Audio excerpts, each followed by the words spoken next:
Praise the Lord, hallelujah. प्रभु यीशु मसीह के नाम की स्तुति, उसकी तारीफ हो और उसका धन्यवाद हो, क्योंकि वो सर्वशक्तिमान ईश्वर है। आज की शाम फिर एक बार प्रभु यीशु मसीह के नाम में हम सब यहाँ जमा हैं, और हम जितने लोग भी हैं हम प्रभु को धन्यवाद देते हैं, क्योंकि वो युगानुयुग जीवित रहने वाला परमेश्वर है। हालेलुया।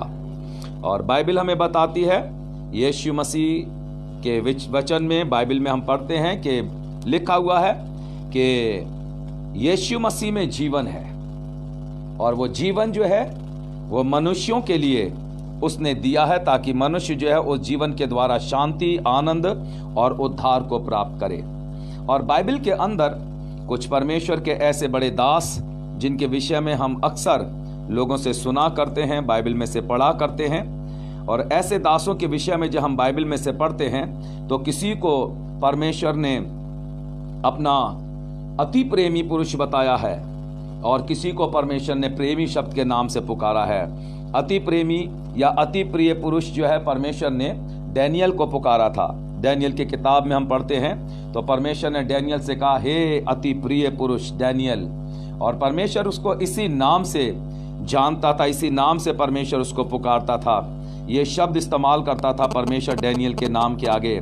लेकिन आज एक और भी विषय है जो हम आपके साथ बांटना चाहते हैं। ईशाया नबी की किताब का 41वां अध्याय और उसकी चंद आयतें हैं जो मैं आपके साथ सामने पढ़ना चाहता हूं। उसकी 8, 9 और 10 आयत। ईशाया नबी की किताब और उसका 41वां अध्याय और उसकी 8, 9 और 10 3 आयतें हैं जो मैं आपके सामने पढ़ूंगा।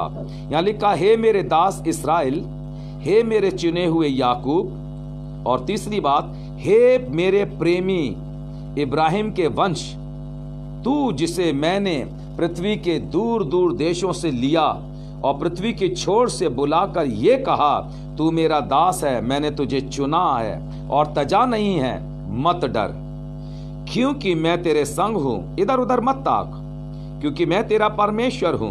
मैं तुझे दृढ़ करूंगा और तेरी सहायता करूंगा, अपने धर्ममय दाहिने हाथ से मैं तुझे संभाले रहूंगा। ये 3 आयतें हैं 41 ईशाया और उसके 8, 9 और 10 पद के अंदर। परमेश्वर हर एक विश्वासी जन को, और इस संसार में चाहे वो जो भी हो, उनको परमेश्वर पहचानता है, क्योंकि वो ईश्वर है। और जैसा कि मैं कई बार बता चुका हूं और हम अक्सर सुनते भी हैं, बहुत से प्रचारकों के मुंह से भी हमने सुना है, और मैं भी अक्सर इस बात को बोलता हूं कि परमेश्वर या ईश्वर जो है उसकी खूबियां होती हैं। जो ईश्वर होता है उसमें 3 ही खूबी होती हैं, और वो 3 खूबियों से पहचान होती है उसकी। एक, वो सर्वशक्तिमान होता है, उसके पास सारी कुव्वतें, सारी ताकतें हैं। और दूसरी, वो सर्वज्ञानी, उसको हर तरीके का ज्ञान है, हर बात के बारे में जानता है, उसे सारे इल्म है। और तीसरा, वो सर्वव्यापी है, हर जगह पर विराजमान है। और जब हम यीशु के बारे में पढ़ते हैं तो हमें ये सारी खूबियां प्रभु यीशु मसीह के अंदर दिखाई देती हैं। सर्वव्यापी, सर्वज्ञानी और सर्वशक्तिमान। और आज वही सर्वशक्तिमान यीशु हमें अपने वचन के द्वारा बार बार लोगों को चेतावनियां देता है, उन्हें समझाना चाहता है, उनसे बातें करता है, उनको गहराइयों में ले जाना चाहता, ताकि लोग प्रभु या परमेश्वर को या यीशु मसीह को अच्छी तरीके से जाने। मैं शब्द यीशु का इस्तेमाल इसलिए ज्यादा करता हूं क्योंकि संसार में बहुत से प्रभु हैं और बहुत से मसीह हैं, लेकिन यीशु सिर्फ एक ही है। और यही शब्द जिब्राइल फरिश्ते ने इस्तेमाल किया था। और हम बाइबल के अंदर यीशु के बारे में ही पढ़ते हैं। मसीह का मतलब होता मसा किया हुआ, अभिषिक्त। और यूं करके हम अपने प्रभु के यानी यीशु मसीह के विषय में जब बातचीत करते हैं तो हमें मालूम पड़ता है कि परमेश्वर अपने लोगों को कुछ अलग तरीके से बातें करना जानता है। यहां 8वीं आयत में लिखा, हे मेरे दास इस्राएल। इस्राएल याकूब के बारे में परमेश्वर बातचीत कर रहा है। हे मेरे चुने हुए याकूब, और हे मेरे प्रेमी इब्राहिम के वंश। परमेश्वर इब्राहिम के वंश यानी इस याकूब को अपना प्रेमी शब्द के नाम से संबोधित करता है और कह रहा, तू जिसे मैंने पृथ्वी के दूर दूर देशों से लिया और पृथ्वी की छोर से बुलाकर ये कहा, तू मेरा दास है, मैंने तुझे चुना है और तजा नहीं है। जब परमेश्वर किसी भी व्यक्ति को एक बुलाहट देता है, उसकी कॉल होती है कि प्रभु यीशु मसीह के पास आ जाएं लोग, और जब लोग यीशु के पास आ जाते हैं या यीशु के साथ जुड़ जाते हैं, तब यीशु मसीह उनके साथ अनोखे तरीके से उनको ब्लेस करना शुरू करता है। भाई कई बार मैंने लोगों से इस विषय पे बातचीत सुनी है और लोगों का ऐसा मानना भी है कि अब ये उनकी मान्यता है, बाइबल की नहीं है, पर ऐसा उनका मानना है कि अगर प्रभु यीशु मसीह के पास आ जाओ तो तुम्हें बहुत आशीषें मिलती। मैं भी मानता हूं कि वो बहुत आशीष देने वाला जिंदा परमेश्वर है, परंतु प्रभु यीशु मसीह के वचन में लिखा हुआ है, इन आशीषों के रास्ते पर जाने के लिए जो रास्ता है, इन आशीषों को पाने के लिए जो रास्ता है वो बहुत कठिनाइयों से भरा हुआ है, उसके अंदर बहुत उतार चढ़ाव है, इस रास्ते के अंदर बड़ी कांटे हैं, बड़ी तकलीफें हैं, इसको यूं ही पार नहीं किया जा सकता है। इस पर चलने के लिए बहुत हिम्मत की जरूरत है और बहुत ही शांतिपूर्वक, बहुत ही समझ लीजिए एक संयम चाहिए है इस प्रभु यीशु के मार्ग पर चलने के लिए।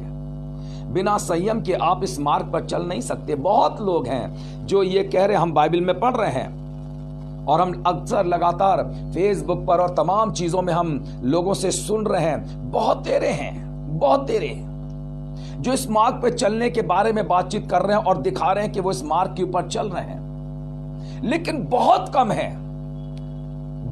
कम है जो पूरी तरीके से इस मार्ग के ऊपर चल पा रहे हैं। उसका कारण है, और वो ये है कि वो अपनी उस सारी सोच को, वो अपनी उन सारी धारणाओं को, उन सारी चीजों को वो त्याग नहीं पा रहे हैं जिसको त्यागने के बाद ही मनुष्य यीशु मसीह को प्राप्त कर सकता है। उन चीजों को छोड़ नहीं पा रहे हैं, और बिना उसको छोड़े हुए आप यीशु मसीह के साथ उस रास्ते पर नहीं बढ़ सकते, कभी नहीं बढ़ सकते। इसीलिए बाइबल कहती है, बुलाए हुए तो बहुत है पर चुने हुए थोड़े हैं। बहुत कम लोग हैं जो चुने हुए हैं, और उन चुनिंदा लोगों के अंदर आपकी या मेरी गिनती है या नहीं है, यह हमें विचार करने की जरूरत है। हम उन लोगों में गिने जा रहे हैं जो चुने हुए हैं। क्या हम बिल्कुल उसी तरीके से हैं जैसा परमेश्वर हमें चाहता है बनाना? और अगर नहीं है तो उन सारी चीजों को अपने अंदर से ढूंढना पड़ेगा, उनको अपने अंदर से निकालना पड़ेगा।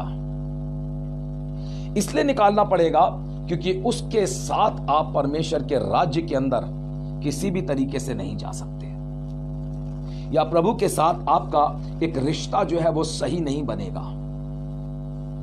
देखिए यहां पर ऐसे लिखा है, हे मेरे दास, हे मेरे चुने हुए याकूब, हे मेरे प्रेमी इब्राहिम के वंश। परमेश्वर अपने लोगों को बहुत प्यार करता है, बहुत प्यार करता है। सिर्फ याकूब ही उसका प्रेमी नहीं है, लेकिन हम भी यीशु मसीह के जो चुने हुए हैं, जिनको उसने अपनी आत्मा से भरा है, जिनको उसने एक अभिषेक दिया है, जिनको इस संसार की सारी चीजों से निकाल कर अलग कर दिया है और पूरी तरीके से जो प्रभु के साथ साथ यीशु के साथ चल रहे हैं, उनको भी अपना प्रेमी मानता है। वो उसके प्रेमी है, वो उसके दोस्त हैं, वो उसका पिता, उनका पिता वही है। वो उनको मां की तरह मानता है, वो उनको मां की तरह पालता है। एक अलग सी बात है जब परमेश्वर अपने लोगों को अलग तरीके से बुलाता है, अलग तरीके से। आपने देखा होगा छोटे बच्चों को, छोटे बच्चे क्या, मैं तो जवानों को भी देखा है कि जब वो अपने मम्मी पापा से या किसी से कोई लाड़ की बात होती है या उसको अपना प्यार दिखाना चाहते हैं, तो वो उससे एक अलग तरीके से, उनके जो व्यवहार होता है, बोलने का तरीका होता है, बहुत अलग हो जाता है, बहुत अलग तरीके से। मैंने कई बार देखा है, जैसे माँ अपने बच्चे को बुला रही तो उसको बेटा कैसे कह के बुला सकती, क्योंकि वो उसको प्यार करती, इसलिए उसको उसका बेटा, इसलिए बेटा कह के, बेटा मेरी बात सुनो, यहाँ आ जाओ। इसमें प्यार की कमी नहीं है, इसमें प्यार की कमी नहीं है। पर और ज्यादा प्यार तो बेटा शब्द नहीं बोलती है, उसके अंदर कुछ और नई चीजें जोड़ देती है। क्या क्या बोलती है उसको, हैं?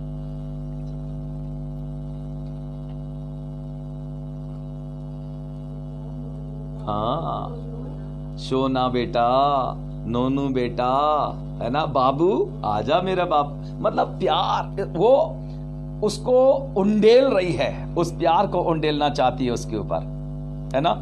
और जब ऐसा कर रही है माँ, तो फिर समझ जाना चाहिए उस बच्चे को भी कि माँ का प्यार कितनी गहराइयों तक है। सब कुछ बूढ़ी होने के बाद भी, एक बड़ी उम्र में जाने के बाद भी, बच्चा कितना ही बड़ा हो जाए, उसकी शादी हो जाए, उसके बच्चे हो जाए, उनके भी हो जाए, लेकिन अगर मां जिंदा है तो उसके लिए वो बच्चा उतना ही बड़ा है। Praise the lord. यीशु मसीह, बाइबल का परमेश्वर हमें ये बताता है, हे मेरे दास इज़राइल, हे मेरे चुने हुए याकूब, हे मेरे प्रेमी इब्राहिम के वंश, तू जिसे मैंने पृथ्वी के दूर दूर देशों से लिया और पृथ्वी के छोर से बुलाकर कहा, ये कहा तू मेरा दास है, मैंने तुझे चुना है और तजा नहीं है। सिर्फ यहां तक नहीं रुका खुदा, आगे कह रहा है मत डर, 10वीं आयत में, मत डर क्योंकि मैं तेरे संग हूं। इधर उधर मत ताक, क्योंकि मैं तेरा परमेश्वर हूं। मैं तुझे दृढ़ करूंगा और तेरी सहायता करूंगा और अपने धर्ममय दाहिने हाथ से मैं तुझे संभाले रहूंगा। एक ऐसा परमेश्वर जो अपने लोगों को लगातार उनकी कमजोरियों में भी, उनकी मोहताजी में भी, उनकी परेशानियों में, उनकी गरीबी में, उनकी बीमारी, हर हालात में वो हमारे साथ वैसे कभी नहीं बदलता, कभी नहीं बदलता। यीशु मसीह, इंसान बदल रहा है, उसके इरादे बदल जाते हैं प्रभु के साथ आते आते। हमारा प्यार इसीलिए प्रकाशित वाक्य में लिखा हुआ है, चेत कर कि तू कहां से गिरा है, तूने अपना पहला सा प्यार छोड़ दिया। खुदा को ये कहने पर मजबूर कर दिया उस कलीसिया ने, तूने अपना पहला जैसा प्रेम छोड़ दिया जब तू मेरे पास आया था, जब तू मेरे पास आई थी। आज वो प्यार नहीं दिखाई दे रहा है जो शुरू का था। उस प्रेम के अंदर जाने के लिए हमें उसी गहराइयों में परमेश्वर से प्यार करना पड़ेगा, उसी हद तक जाना पड़ेगा जहां तक वो हमें ले जाना चाहता, जहां तक हमें होना चाहिए।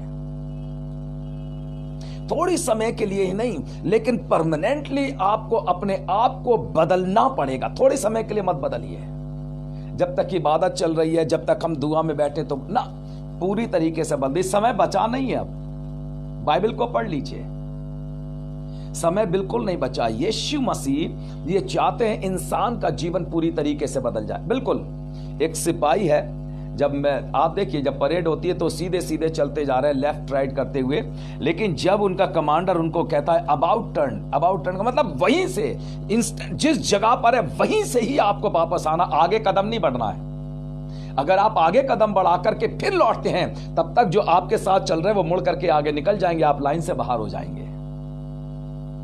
Praise the Lord. हमें वहीं से जहां से हम चल रहे हैं, अब यहां से अबाउट टर्न होने की जरूरत है। बस प्रभु यीशु अब तेरे पीछे चलेंगे, आज के बाद और कुछ नहीं चाहिए, तेरा साथ। वो हमें प्रेमी, अपना बेटा, अपना दोस्त, क्या कुछ बनाना चाहता है। वो हमारा पिता बन गया है और हम उसको पिता कह के पुकारते हैं, इसलिए क्योंकि उसने हमारे सारे पापों को, सारे अधर्मों को क्षमा कर दिया है।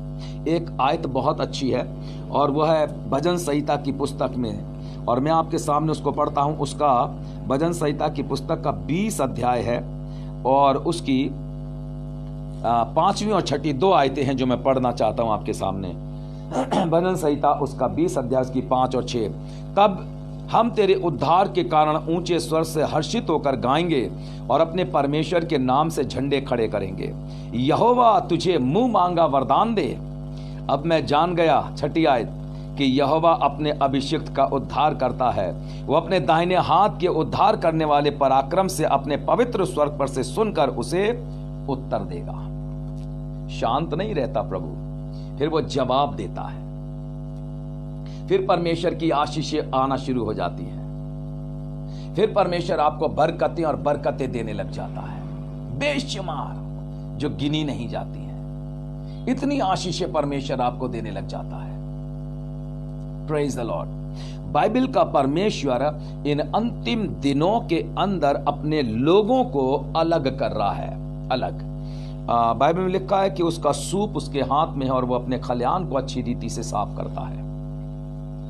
अब मिलावटी चीजें नहीं, प्योर चाहिए है, क्योंकि वो बिल्कुल पवित्र, बिल्कुल प्योर परमेश्वर है। उसके अंदर कोई मिलावटी नहीं, उसकी बातों में कोई मिलावट नहीं है। उसने कहा हाँ तो हाँ, और उसने कहा सच तो सच है, और वो कभी झूठ नहीं बोलता। ऐसे बाइबल बताती है, ऐसे बाइबल में लिखा हुआ है, और वो ऐसा है इसीलिए लिखा है। आज हम बाइबल के अंदर जब इन सारी सच्चाइयों को पढ़ रहे हैं और हमें यह मालूम पड़ रहा है कि परमेश्वर हमें खुद कह रहा, मैं तुम्हें दृढ़ करूंगा, मैं तुम्हें संभाले रहूंगा, मैं तुम्हारी सहायता करूंगा, और मैं तेरे खिलाफ किसी को खड़ा नहीं होने दूंगा, और मैं तुझे बरकत। कितनी बातें परमेश्वर हमारे लेकर, एक विश्वासी को परमेश्वर बहुतायत से, कसरत के साथ आशीषें देने चाहता है। बेशक बशर्ते हम उसको लेने के मतलब हमने अपनी तैयारी कर रखी हो। हमारी तैयारी, अगर इंसान की तैयारी वैसी नहीं है तो आपको बरकतें नहीं मिलेगी, नहीं मिल सकती है। बाइबल, इसीलिए बाइबल लिखा हुआ है, पुराने कपड़े पर नए कपड़े का पेबंद नहीं लगाया जाता है, वरना जिस दिन पटेगा तो पुराना नया जो है पुराने को भी और ज्यादा फाड़ देगा। हमें अपने आप को परमेश्वर के लिए बिल्कुल नया बनाना पड़ेगा, ताकि हम पर पेबंद ना लगे, पेबंद ना लगे। हमें पैचों की जरूरत नहीं। ऐसा जीवन नहीं चाहिए जो खुदा के सामने पैच लगे हुए चले जाए। मैंने खुदा बाप ये गलती फिर कर दी है, मैंने फिर बार बार कर दी, मैंने तीसरी बार कर दी है, मैं चौथी बार कर दी है, मैं पांच। आप तब कितने पेबंद लगाएंगे अपने ऊपर, कितने पेबंद? हर रोज एक ना एक चीज आपके जीवन के अंदर, हर एक के अंदर आने लग जाती है। ये चेपियों वाला जीवन खुदा को नहीं चाहिए है, एक साफ सुथरा जीवन। इसीलिए खुदा ने कहा, बाइबल को अगर आप पढ़ लीजिए, पुराने नियम में जाएं तो आपको लिखा हुआ, जब परमेश्वर के सामने तुम अपनी भेंट लेकर के आओ तो पहली बात लिखी कि तुम अपने दिल की खुशी से देना, एक बात। दूसरी बात ये लिखा हुआ है कि तुम्हारी भेंटें खुजली वाली नहीं होनी चाहिए, लंगड़ी नहीं होनी चाहिए, गूंगी और बहरी नहीं होनी चाहिए, वो पूरी तरीके से पवित्र, बिल्कुल शुद्ध, एकदम निर्दोष होनी चाहिए। हम जब परमेश्वर के सामने थैंक्स करते, धन्यवाद देते हैं, तो हमारा दिल और दिमाग, हमारी सोच उतनी ही पवित्र होनी चाहिए। सिर्फ उस समय नहीं, लेकिन पहले भी और आगे भी वैसे ही पवित्र बननी चाहिए। और अगर हम कहीं पर तब्दील हो रहे हैं तो आप ये ध्यान कर लीजिए कि हमारा यहां से बोलना, उसकी इबादत करना सब बेकार है। स्वर्ग का राज हमारे लिए हो ही नहीं सकता है। अगर स्वर्ग के राज के अंदर ऐसे लोग जा सकते हैं जो समय समय पर बदल जाते हैं, तो फिर स्वर्ग का राज स्वर्ग नहीं, वो नरक बन जाएगा, क्योंकि वहां पर एक एक कमी लेके सारी दुनिया पहुंच सकती है। इसीलिए वहां पर पहुंचने के लिए पूरी प्योरिटी चाहिए, पूरी पवित्रता ही चाहिए है, पूरी पवित्रता ही। क्यों बाइबल के अंदर परमेश्वर ने मनुष्य के शरीर के विषय में बातचीत करी है? क्यों? लोग कहते हैं कि आप इस शरीर के, ये तो नाश होने वाला है, नाशमान है, परमेश्वर को इससे मतलब नहीं। अगर इससे परमेश्वर को मतलब नहीं है तो बाइबल जो बता रही है वो क्या झूठ बोलती है? बाइबल कह रही तुम अपने शरीरों को जीवित और पवित्र और परमेश्वर को भावता हुआ बलिदान चढ़ाओ, यही तुम्हारी आत्मिक सेवा है। ये बाइबल बताती है।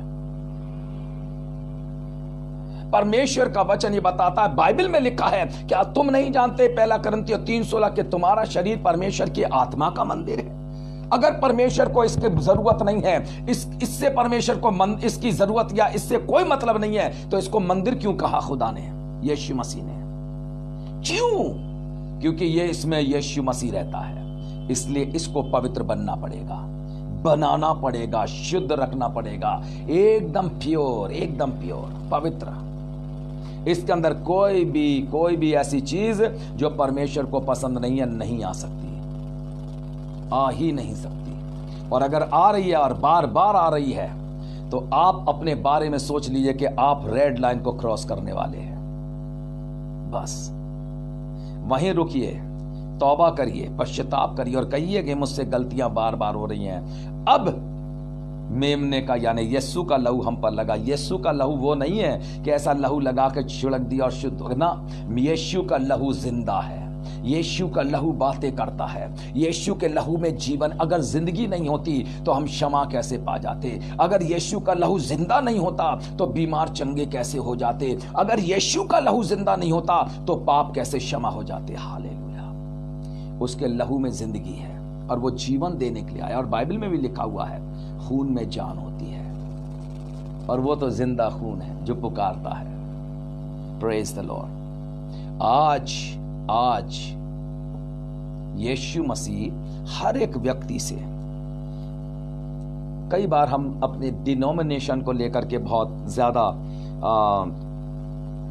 चीजों को अपने दिमाग में बैठा लेते हैं। आपको डिनोमिनेशन स्वर्ग में नहीं ले जाएगी, सॉरी, किसी कीमत पर नहीं ले जाएगी, किसी कीमत पर नहीं।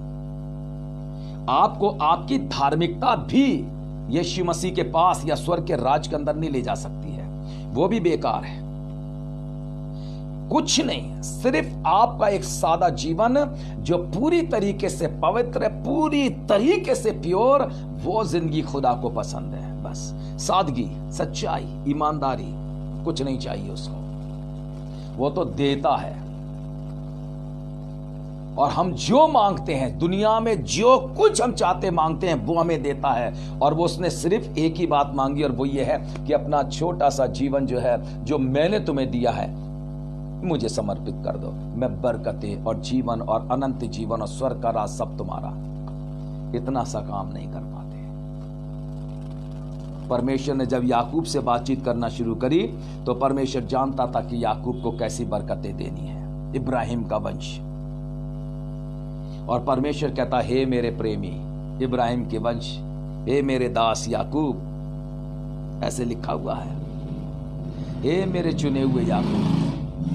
परमेश्वर कह रहा है, मैं तुझे दूर दूर देशों से बुला लिया है, पृथ्वी के छोर से बुलाकर मैंने तुझसे कहा तू मेरा दास है, मैंने तुझे चुना है, मैंने तुझे त्यागा नहीं है। बहुत से लोग हैं जो अभी त्यागे जा चुके हैं, लेकिन उनको अभी तक ये भ्रम है कि वो मसीह जीवन जी रहे हैं। मसीह जीवन, मुझे याद है एक साहब की एक एक्सीडेंट के अंदर मौत हो गई। एक्सीडेंट क्योंकि वो खुद ही ड्राइव कर रहे थे और एक बस चलाते थे वो, और हैवी ड्रंकर, हैवी। मैं छोटा लड़का ही था, पादरी भी नहीं बना था मैं, और मैं पढ़ता था 9th या 10th की बात है। तो एक्सीडेंट में वो ख़त्म हो गए, और जब ख़त्म हो गए तो सॉरी ये बात कहते हो थोड़ा बुरा सा भी लगता है, लेकिन सच्चाइयाँ कुछ ऐसी होती हैं कि बयान ना करो तो लोगों की समझ में आसानी से आती नहीं है।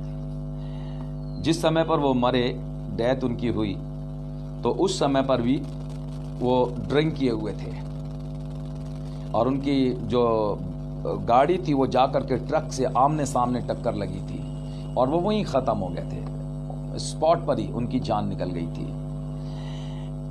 सब कुछ हो गया। मैं पादरी नहीं बना था, ना मेरे विचार में कभी ये था कि मैं कभी पास्टर बन पाऊंगा, क्योंकि मुझे इस काम, ये सेवा मुझे अच्छी नहीं लगती थी। मैंने इसके अंदर बहुत झोल देखे थे, बहुत झोल, बहुत ऐसी चीजें देखी थी जो मुझे, मतलब मसीह के पास नहीं आने के बावजूद भी मुझे पसंद नहीं थी। कुछ चीजें होती, लोगों के अपने अपने नियम होते, वो था, मुझे नहीं अच्छा लगता था। तो मैं सोचता था ये काम जिंदगी में कभी नहीं करूंगा, पर मुझे नहीं मालूम था खुदा यही काम तुम्हें देगा। और हुआ ये कि वो जब खत्म हो गए, उनको जब दफनाने के लिए ले जा रहे थे, लोग, सब लोग थे, उनके घर वाले भी थे, हम लोग भी, बहुत लोग थे वहाँ पर, सब रो रहे थे। पर मेरी समझ में एक बात ये नहीं आती, आज तक नहीं आई है, और मैं समझता हूँ कि एक दिन खुदा बाप आमने सामने होगा, सवाल जवाब तो होंगे ही, पूछा जाएगा। मेरे दिमाग में, हालांकि खुदा ने मुझे सब समझा दिया है, पर मैं ऐसे मानता हूँ कि ऐसा क्यों कहा जाता है। वो आदमी हैवी ड्रंकर, ड्रंक के, शराब के नशे में गाड़ी मार के मर गए, और दफनाने वाला उनको ये कह रहा है कि ऐ खुदा, इस आदमी की रूह मैं तेरे हाथों में सौंपता हूं, इसे खुदा अपनी बादशाहत में कबूल कर ले। मुझे बड़ी ताज्जुब लगता है। बाइबल ये कहती है, ज्ञान ना होने के कारण मेरे लोग गुलाम हैं, बंधुआई में चले जाते हैं। इसका ज्ञान बहुत जरूरी है। दुनिया की राजनीतियों के बारे में बहुत बातें आप पूछ सकते हैं लोगों से, लेकिन बाइबल का ज्ञान बिल्कुल अलिफ बे पे ते कुछ नहीं आता है, ABCD भी नहीं आती है। अगर बाइबल का ज्ञान नहीं है तो फिर उसको छोड़ दीजिए, वो करिए जिसको आप जानते हैं। रोने वाले भी रो रहे थे, चलो अब इस संसार से इसका छुटकारा हुआ, अब कम से कम अपने खुदा के पास तो ये खुश है। वो उन्होंने सही कहा था, अपने खुदा के पास, क्योंकि यीशु मसीह उनका खुदा नहीं रहा होगा, हो ही नहीं सकता। कड़वी बातें हैं पर सच्ची है। अगर एक नशेड़ी की रूह खुदा के पास जा सकती है तो एक जुआरी की क्यों नहीं जाएगी? और अगर एक जुआरी की जा सकती तो एक कतली की क्यों नहीं जाएगी? और अगर एक कतली की रूह खुदा के पास जा सकती है तो फिर एक व्यभिचारी की क्यों नहीं जाएगी? तो फिर वो स्वर्ग नहीं, वो नरक बन जाएगा, नरक बन जाएगा। ये उन दुआ करने वाले लोगों को पढ़ना चाहिए कि बाइबल क्या कहती है। इसीलिए तो उसने कहा स्वर्ग तो मेरा सिंहासन और पृथ्वी मेरे चरणों की चौकी है। उसने हमें यहां रखा अपने कदमों पर कि हम उसके कदमों पर ही रह करके कुछ सीख लें। नहीं सीखते। बाइबल ये कहती है, एक आयत बड़ी कीमती है और वो है व्यवस्था विवरण की किताब, और मैं आपको वहां से पढ़ करके बताता हूं। बाइबल की 5वीं किताब है व्यवस्था विवरण, और उसका 3रा अध्याय है, और कुछ आयतें हैं जो बहुत ही ध्यान से पढ़ना चाहिए। और उसकी 21 और 22 आयत को मैं आपके सामने पढ़ देता हूं। बल्कि ये खुदा कुछ चीजें हैं जो बता रहा है, और वो 22वीं आयत में कहता उनसे ना डरना, उनसे ना डरना, क्योंकि जो तुम्हारी ओर से लड़ने वाला है वो तुम्हारा परमेश्वर यहोवा है। लोगों को बहुत चीजों का इस संसार के अंदर डर है, बहुत लेवल से नहीं। हमें हमारी जिंदगियों के अंदर अपने परमेश्वर यीशु मसीह को सबसे पहला स्थान देखिए। जिन लोगों को आप देख लीजिए, जो लोग दिन रात प्रभु के साथ जुड़े रहते हैं ना, उनकी जबान के ऊपर यीशु रहता है, इस पर टंग पर, उनकी जबान पर यीशु रहता है, उनकी आंखों में यीशु रहता है, उनकी सांसों में यीशु रहता है, उनके कतरे कतरे में यीशु मसीह रहता है, क्योंकि वो जीवन यीशु को समर्पित हो चुका होता है, इसलिए वो बदलता नहीं है। और ये बात परमेश्वर जानता था। याकूब को कितने तकलीफों में से निकलना पड़ा, उसी के बेटे को, उसी के बेटों ने ये कह करके कि वो मार दिया गया या वो उसको जंगली जानवर खा गए, बड़ा परेशानी में डाल दिया। बूढ़ा आदमी रोता रहा, आंखें भी धुंधली पड़ गई उसकी, बहुत परेशानी। और आखिर में खुदा ने उसको वो बरकत दी जो खुदा के लोगों को मिलती है। उसने अपने इसी शरीर में रह करके अपनी औलादों को देखा, उसको जिसको लोगों ने दूसरों के हाथों में बेच दिया था, वही उनका पालनहार बन गया, वही उनका खिलाने वाला, वही उनका पिलाने वाला, वही उनका स्वामी बन करके रह गया। कई बार हमारी जिंदगी में, आपके जीवन में ऐसी घटनाएं घट जाती हैं। कई बार लोग आपको बड़ी तुच्छ निगाहों से देखना शुरू कर देते हैं। चिंता की बात नहीं है, ये गंदी है इसलिए सोच गंदी हो जाती है। कई बार लोग आपको एक अलग अंदाज में आपके साथ बातें करते हैं। चिंता मत करिए, क्योंकि आपके अंदर खुदा का रूह रहता, परमेश्वर का आत्मा रहता है। आप उसको रंजीदा मत करिए, आप बस सारी बातों को उस आत्मा के ऊपर, यीशु मसीह के ऊपर डाल दीजिए। वो अपने आप सारी चीजों को सुलझा करके वापस भेजेगा, वापस। इसलिए वो जिंदगियां उलझन में रहती है, उलझ जाती हैं। आप उलझन में मत रहिए, आप उस डोर की तरह मत रहिए जो ऐसे करके बेल फेंक देते हैं, फिर वो सुलझती नहीं। और अगर सुलझाने की कोशिश करो तो कई बार तोड़नी पड़ती, उसमें गांठें पड़। ऐसा रिश्ता परमेश्वर को नहीं चाहिए। परमेश्वर को चाहिए एक साफ सुथरा जीवन, साफ सुथरा रिश्ता यीशु मसीह के साथ। Praise the Lord. आज एक आयत बड़ी ध्यान से सुनिए, मैं आपके सामने पढ़ता हूं। और यहोशू नबी की किताब है। यहोशू जो है बाइबल का एक नबी है, छोटा नबी है। और मैं आपके सामने उसकी एक किताब, एक अध्याय को पढ़ता हूं। उसका 11वां अध्याय है यहोशू का, और बहुत कीमती बातें यहोशू ने लिखी हैं। और उसका 11वां अध्याय यहोशू। परेशानी यह है कि मुझे खुद ही बोलना पड़ता है, खुद ही पढ़ना भी पड़ता है, इसीलिए मैं आपके सामने उसको पढ़ देता हूं। यहोशू नबी की किताब और उसका 11 बाब और उसकी 9वीं आयत। वहां पर ऐसे लिखा हुआ है, तब यहोशू ने यहोवा की आज्ञा के अनुसार उनसे किया, अर्थात उनके घोड़ों के सुम की नस कटवाई और उसके रथ आग में जलवाकर भस्म कर दिए। आगे की बातें सुनिए, 11 बाब की 9वीं आयत 7वीं आयत से सुनिए। और यहोशू सब योद्धाओं समेत मेरोम नाम ताल के पास अचानक पहुंचकर उन पर टूट पड़ा और यहोवा ने उनको इजराइलियों के हाथ में कर दिया, इसलिए उन्होंने उन्हें मार लिया और बड़े नगर सीदोन और मिस्रपोतामिम तक और पूर्व की ओर मिस्पे के मैदान तक उनका पीछा किया और उनको मारा और उनमें से किसी को जीवित ना छोड़ा। हम तो बहुत सी चीजें जीवित छोड़ देते, जिंदा ये दुश्मन का मतलब ये नहीं कि अब आपने कोई जिससे दुश्मनी उसको घेरना शुरू कर दी ना। हमारा दुश्मन कौन है? कौन है? भजन संहिता की पुस्तक पढ़िए तो आपको मालूम पड़ जाएगा। हे परमेश्वर उठ, ऐसे लिखा हुआ है, हे परमेश्वर उठ, तेरे शत्रु तितर बितर हो जाए। कौन शत्रु है?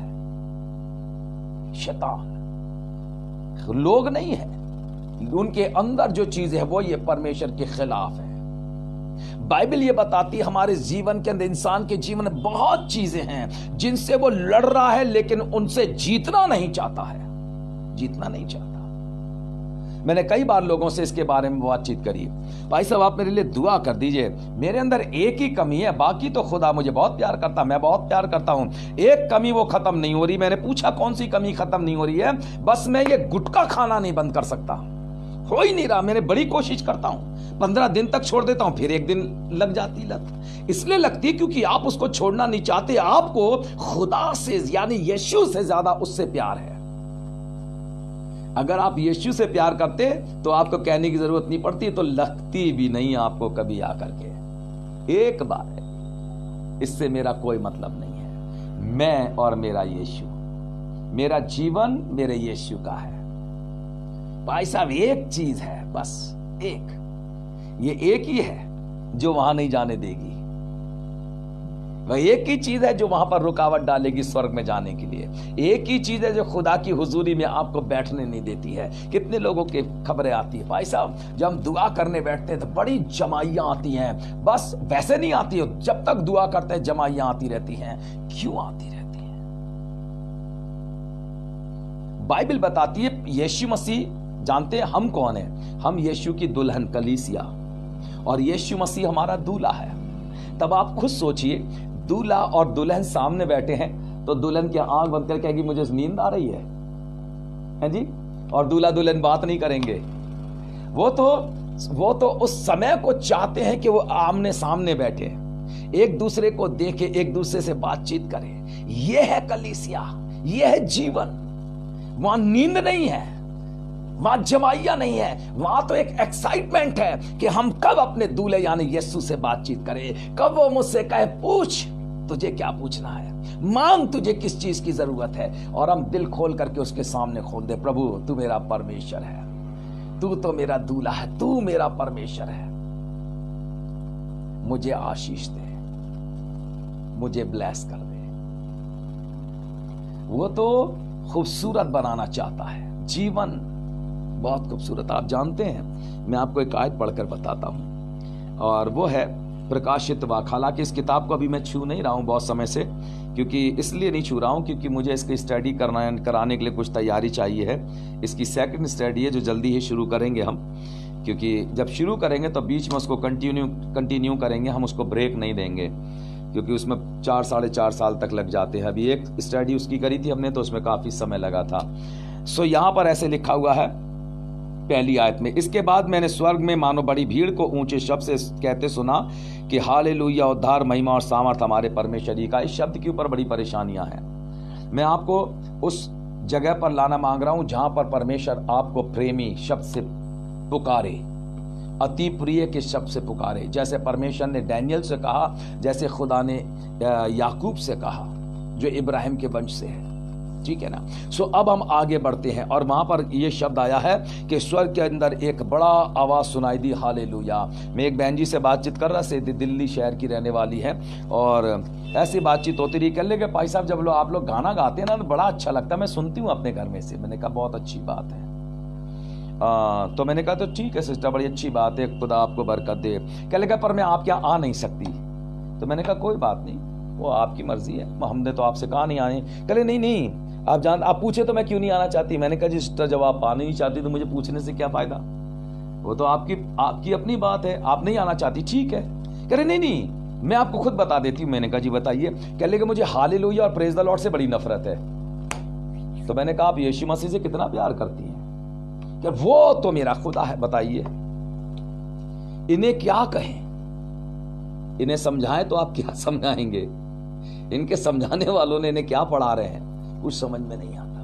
स्वर्ग के अंदर एक आवाज आ रही है हालेलुया। अब आगे सुन लीजिए, मैं आपको जल्दी जल्दी उसकी तीन चार बातें हैं जो समझाना मांगता हूं। उसकी 5वीं आयत, और सिंहासन में से एक शब्द निकला कि हे हमारे परमेश्वर के सब डरने वाले दासों, क्या छोटे क्या बड़े, तुम सब उसकी स्तुति करो। क्या करो? प्रेज, स्तुति, हालेलुया, प्रेज द लॉर्ड, है ना, स्तुति करो।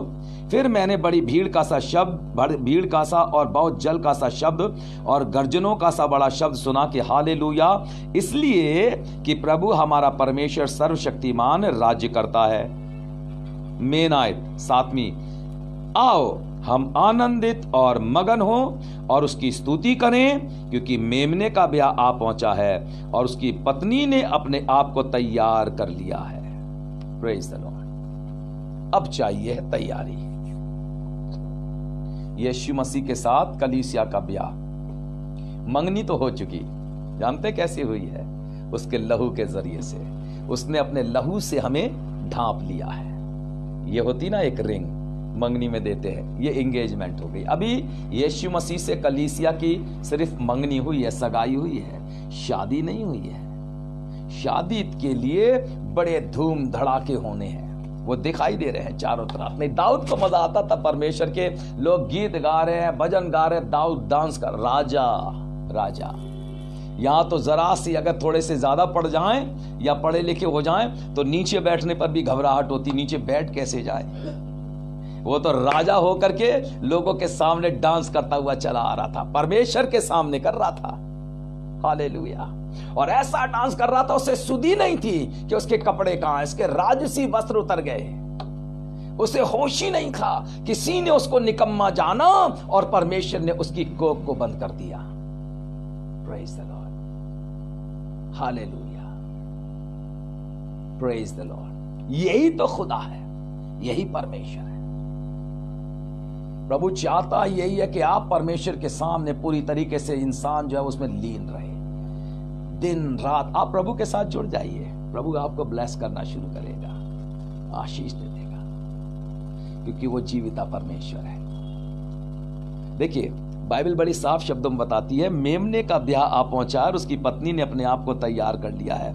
और 8वीं आयत, और उसको शुद्ध और चमकदार महीन मलमल पहनने का अधिकार दिया गया है। जहां पर शुद्ध और चमकदार महीन मलमल का शब्द है, वहां पर लिखा हुआ है सफेद, ऐसा लिखा हुआ है। पोशाक पवित्रताई को दिखाती है।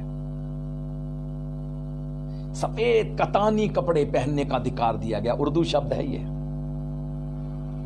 उसको कपड़े पहनने का, ये कपड़े पहनने का अधिकार दिया और वह बिल्कुल तैयार होकर अपने दूल्हे के लिए तैयार बैठी है। अब वो आएगा बैंड बाजे के साथ और अपनी दुल्हन को ले जाएगा, क्योंकि वो उसकी प्रेमी है। अगर आप पढ़ना चाहते हैं तो आपको मिलेगा, जब आप निकालेंगे नीति वचन के बाद जब आप निकालेंगे तो आपको मालूम पड़ेगा कि नीति वचन के अंदर भी और जो पुस्तकें हैं उसके अंदर इतनी साफ तरीके से सबोपदेशक है, श्रेष्ठ गीत की किताबें हैं। इसमें ऐसा खूबसूरत बयान किया गया है कलीसिया का, ऐसा दुल्हन का बयान किया गया है कि आपके होश उड़ जाएंगे सोच करके। क्या खूबसूरत कलीसिया है। परमेश्वर उसको उस खूबसूरती के अंदर लाना चाहता अपनी कलीसिया को। जब वो अपने पति के घर पे या अपने ससुराल या अपने स्वर्ग के अंदर जब प्रवेश करे तो वहां पर लिखा हुआ है, वहां पर जो लोग जमा होंगे वो स्वर्गदूत होंगे, खुदा के मुकद्दस लोग होंगे और वो उसका इस्तकबाल करेंगे। Hallelujah, praise the Lord. उनमें यीशु मसीह हमें लगाना चाहता, उनमें लाना चाहता है। परमेश्वर के लिए, यीशु मसीह के लिए पूरी तरीके से तैयार। हमारे जीवन इतने पवित्र और शुद्ध बन जाएं कि यीशु मसीह हमें देख करके बस हमें ब्लेस करता रहे, ब्लेस करता रहे। ये मेरे प्रेमी लोग हैं, ये मुझसे बहुत प्यार करते हैं स्वर्ग से। ये इन्होंने मेरे लिए अब सब कुछ छोड़ दिया है, इन्होंने बहुत कुर्बानियां, ये मेरे बच्चे हैं, ये मेरे प्यारे हैं, ये मेरा छोटा है, ये मेरा बड़ा है, ये मेरा जेठा है, ये मेरा पहलौटा है। खुदा हमें ब्लेस करना शुरू करे। हालेलुया। और ऐसी आशीषें जब परमेश्वर हमें देने लग जाएगा, हम उसके लिए अपने आप को तैयार करना पड़े, हमें अपने आप को उसके लिए पूरी तरीके से तैयार करना है। यीशु मसीह मैं तैयार हूं। हालेलुया। देखिए एक आयत है जो मैं आपके सामने पढ़ना चाहता हूं। नए नियम में से एक आयत है और रोमियो की पत्री है, और मैं आपको उसका 8वां अध्याय जो है वो पढ़ करके बताना चाहता हूं। रोमियो और उसका 8वां अध्याय और उसकी एक आयत है 31वीं। लिखा, सो हम इन बातों के विषय में क्या कहें? यदि परमेश्वर हमारी ओर है तो हमारा विरोधी कौन हो सकता है? आप जब तैयारी कर रहे हैं ना, आपके विरोध में बड़ी ताकतें खड़ी हो जाएंगी दुष्ट की। वो चाहता किसी भी तरीके से आप हार करके पीछे हट जाएं, किसी भी तरीके से आप पीछे हट जाएं यीशु मसीह से।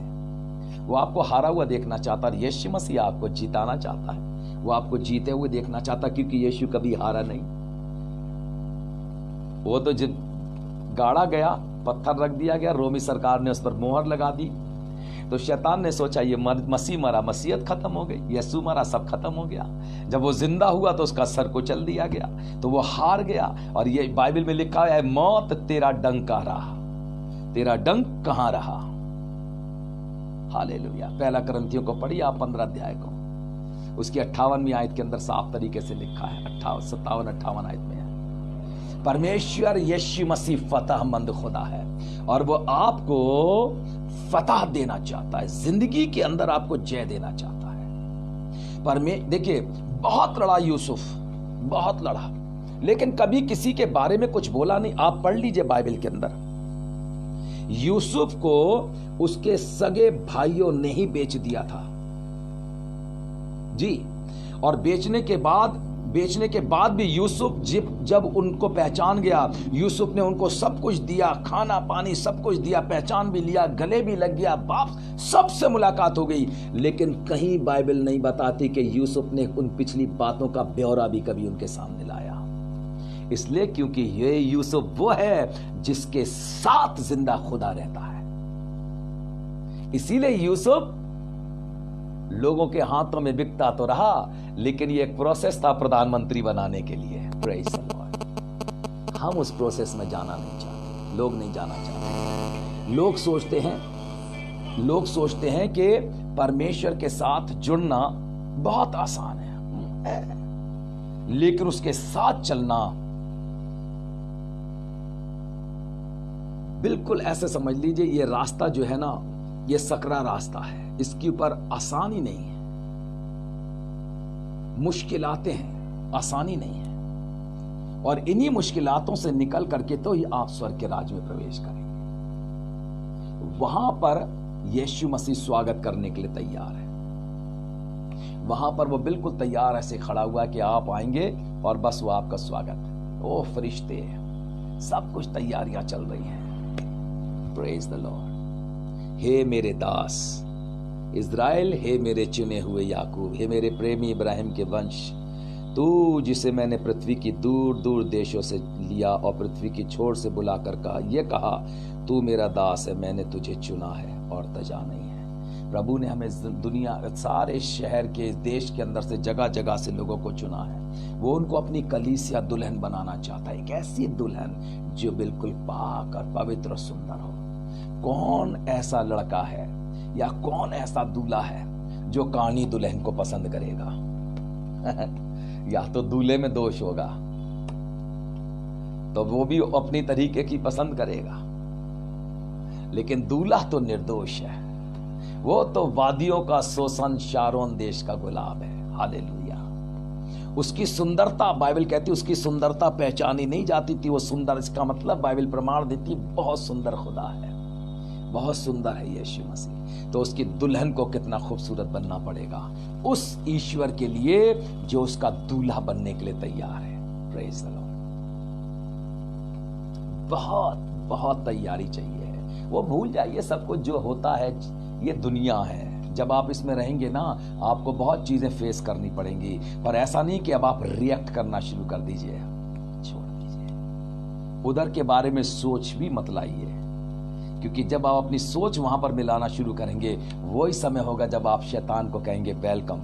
यीशु मसीह से कहेंगे यू गो आउट, आप बाहर जाइए, आप आ जाइए। और इतवार होते होते फिर वेलकम यीशु मसीह आ जाइए। जिंदगी इसी में निकल जाती है। किसी ने कहा है सुबह होती है, शाम होती है, उम्र यूं ही तमाम होती है। इसी में निकल जाती लोगों की उम्र,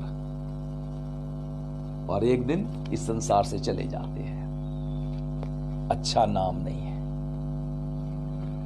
अच्छा नाम नहीं है। अच्छे नाम के लिए उस जिंदा यीशु को अपने जीवन में रखना पड़ेगा। चलते फिरते उठते बैठते। मैं एक प्रचारक को जानता हूं, मैं पर्सनली उनको देखा, पर्सनली मिस्टर लाल। मैं बहुत छोटा बच्चा था, लड़का ही था, ऐसे होऊंगा 5वीं 6ठी क्लास में पढ़ता हूँगा। ज़्यादा मुझे इतनी इन चीज़ों की नॉलेज नहीं थी, और ना इनमें बच्चे ऐसे पढ़ते हैं। तो वो मिशन का माहौल था। वो प्रचारक हमारे शहर में मिशन में आ गए, और आकर के उन्होंने एक जगह ले करके वहाँ पर वो प्रार्थना करने लगे, क्योंकि उनके रिलेटिव्स उसी शहर में रहते थे, और वो वहाँ पर आराधना करते रहे, क्योंकि वो उनका सोचना था शायद कुछ मसीह लोग आएंगे, प्रभु के पास आ जाएंगे। लेकिन मुझे याद है एक व्यक्ति ने भी यीशु मसीह के पास आकर तौबा नहीं करी। लेकिन आज तक उस व्यक्ति को जिन लोगों ने देखा था वो अभी भी याद करते होंगे। मैं तो याद रखता हूं, अक्सर कोई बात आती तो उनका दिमाग में ख्याल आ जाता है। जिस समय पर वो वहीं पर रहे, बहुत साल उन्होंने सेवा करी, और उनके एक बेटे हैं जो भाई दिनाकरन का, जो बड़े पास्टर दिनाकरन थे, उनका क्या नाम के वो ट्रांसलेशन करते थे। उनसे भी मेरी मुलाकात हुई बरेली हाउस ऑफ, उसमें मसीह कलीसिया चर्च में वो आए हुए थे प्रचार करने के लिए। जब वो बुजुर्ग सर जो थे, पादरी साहब, जब वो खत्म हो गए तो वो अपने बिस्तर के ऊपर है, लोगों ने उनको नहला कर लिटा दिया गया है। मैं जब उनको देखा, सिर्फ मैंने ही नहीं, सारे लोगों ने, कोई भी कहने लगे इनके चेहरे के रंग क्यों बदल रहे हैं। कभी बिल्कुल सुर्ख लाल हो जाता था, कभी बिल्कुल गोरा एकदम अंग्रेजों की तरह चमक रहा, और चेहरे के ऊपर एक अलग तरीके की रौनक थी। आज समझता हूं, क्योंकि वो स्वर्ग के अंदर प्रवेश करने का समय है। अपने खुदा के हाथों में जा रहे हैं, जिसके लिए उन्होंने अपनी कुर्बानी दे दी है, जिन्होंने अपनी जिंदगी उसके लिए लगा दी है, तो वो जिंदा खुदा उनका इस्तकबाल कर रहा है। Praise the Lord. उस स्वर्ग के अंदर जाने की खुशी होगी, शायद इसीलिए उनके चेहरे के रंग बार बार बदल रहे हैं, शायद इसीलिए वहां की खुशी उनके चेहरे पर दिखाई दे रही होगी। मैंने बाकी नहीं देखा कभी ऐसा होते हुए। आज भी ध्यान करता हूं उनकी जिंदगी को, आज भी ध्यान करता हूं कि उनको किस तरीके से प्रभु ने अपनी आशीषों से भरा था। आज वो समय आ चुका है, अब वो समय है, हमें सोचना चाहिए, क्या आज इस समय आप उस जगह पर हैं? ये कह सकते हैं आज अभी इस समय पर, क्या आप कह सकते हैं कि जिन हालत में आप अभी हैं, अगर यीशु मसीह आ जाए तो आप स्वर्ग में चले जाएंगे? अभी राइट नाउ, इसी समय आप कह सकते हैं? क्या आप अभी इसी समय कह सकते हैं अगर मेरा प्राण निकल जाए तो मैं अभी इसी समय पर मेरा यीशु मसीह मुझे अपने साथ स्वर्ग में ले जाएगा? इतनी तैयारी है, तैयारी की जरूरत है। नहीं है तो तैयारी करिए। इन चीजों को जो छोटी छोटी है ना, ये जो लोमड़ियां घूम रही हैं, इन्हें पकड़ के इनके पूंछों में आग लगाकर निकाल दीजिए। इनकी पूंछों में आग लगाकर जोड़ा जोड़ा बनाइए, 3 बांध दीजिए। सैमसन ने 2-2 करके बांधी थी, आप 10-10 करके बांधिए। आग लगाइए और भेज दीजिए, जाओ। उन्हें जिंदा नहीं छोड़े, इन कमजोरियों को, इन्हें जला दीजिए। और ये कहिए, यीशु मसीह, मैं भी तेरा दास हूं, या मैं तेरी दासी हूं, मैं तेरी कलीसिया हूं, मैं तेरी दुल्हन हूं। मुझे पाक कर, मुझे तैयार करके, ताकि जब तू अपने राज्य के अंदर आए तो मैं राज्य के अंदर से बाहर ना दिखाई दूं, पर तेरे साथ दिखाई दूं। और जब हम इस तरीके की प्रार्थना यीशु से करेंगे तो वो हमारे लिए स्वर्ग के द्वार खोलेगा, हमें ब्लेस करेगा, हमें आशीष देगा। अभी तैयारी की जरूरत है, अभी इसी समय। कब तक सोचेंगे अभी ये काम रह गया? बहुत सारे दुनिया के काम सब होते रहते हैं, लेकिन तैयारी यीशु मसीह के लिए पूरी तरीके से नहीं हो पा रही है। उसके पीछे कारण यही है कि हम उसके लिए पूरी तरीके से तैयार नहीं है। इसलिए तैयार नहीं है क्योंकि हम तैयार हो ही नहीं रहे। अगर आप तैयार होना चाहते हैं, यीशु मसीह जब तू अपने राज्य में आए, उस डाकू ने कहा मुझे भी याद करना। क्या तैयारी थी? इसी समय एकदम। उसके पास टाइम नहीं था, आपके पास समय है। उसके पास समय नहीं था। लोग कहते कि क्या डाकू ने बपतिस्मा लिया? उसने तो नहीं लिया था, पर खुदा की बादशाहत में चला गया। आप सूली पे लटक जाओ ना, बपतिस्मे की जरूरत नहीं है। उसके पास समय नहीं था। आपके पास समय है। प्रचारक है जो आपको बता रहे हैं। आप रेडियो से सुन रहे हैं, आप फेसबुक से सुन रहे हैं, आप यूट्यूब पर सुन रहे हैं, आप अपने कलीसिया में सुन रहे हैं, आप मीटिंग्स में सुन रहे हैं, कन्वेंशन में सुन रहे हैं। हिल नहीं रहे हैं, हिल नहीं रहे अपनी जगह से। तौबा करें क्योंकि स्वर्ग का राज नजदीक आ गया है। Praise the Lord. यदि आपकी कोई भी प्रेयर रिक्वेस्ट है तो आप फेसबुक की पर, मेरा नंबर भी है, अभी भाई रोहित से मैं रिक्वेस्ट करूंगा, मेरा नंबर भी वह डाल देते हैं, वो नंबर आप उसकी पर अपनी प्रेयर रिक्वेस्ट डालिए। आप फोन की पर भी बातचीत कर सकते हैं। अपनी परेशानी है या कुछ भी शेयर करना चाहते तो आप बताइए, हम प्रार्थना करेंगे और प्रभु आपको ब्लेस करेगा। आइए दुआ करते हैं। Hallelujah, hallelujah. जिंदा यीशु, राजाओं के राजा, प्रभुओं के प्रभु, आज की शाम को हम तेरे पास आते प्रभु राजा, और धन्यवाद देते हैं क्योंकि तू सर्वशक्तिमान ईश्वर है। मेरी प्रार्थना प्यारे प्रभु जी, आज जितने लोग हमारे साथ प्यारे प्रभु जी फेसबुक की पर जुड़े हुए थे, उन सबको आप ब्लेस कर दीजिए। और इसके बाद भी जो लोग प्यारे परमेश्वर पिता खुदावंद यीशु मसीह कल या शाम को या रात को कभी भी इस वचन को सुनते हैं, प्रभु आप उनको और उनके परिवारों को भी ब्लेस कर दीजिएगा। जो लोग बीमारी की हालत में हैं, आप उन्हें शिफा दें। उनके अंदर से प्रभु डर को निकाल दीजिए, बीमारी का डर निकाल दीजिए, मौत का भय निकाल दीजिए, जिसकी वजह से लोग अभी भी अपने घरों में दब करके बैठे हैं और प्रभु के चरणों पर आना नहीं चाहते। प्रभु इस डर की दुष्ट आत्मा को निकाल दीजिए और लोगों को आजाद करें। प्यारे यीशु राजा, मैं धन्यवाद के साथ दुआ करता हूं, इस रात में आप हमसे बातें करें।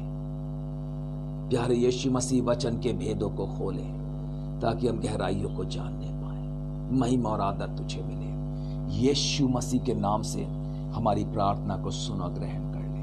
आमीन। अब हमारे प्रभु यीशु मसीह का अनुग्रह, पिता परमेश्वर का प्रेम और पवित्र आत्मा की सहभागिता अब से लेकर हमेशा तक हम में से एक के साथ साथ बनी रहे। आमीन। Praise the Lord. प्रभु आप सबको बहुत आशीष दे और मैं उम्मीद करता हूं कि इतवार को आपके साथ मैं जरूर बातचीत करूंगा। Praise the Lord.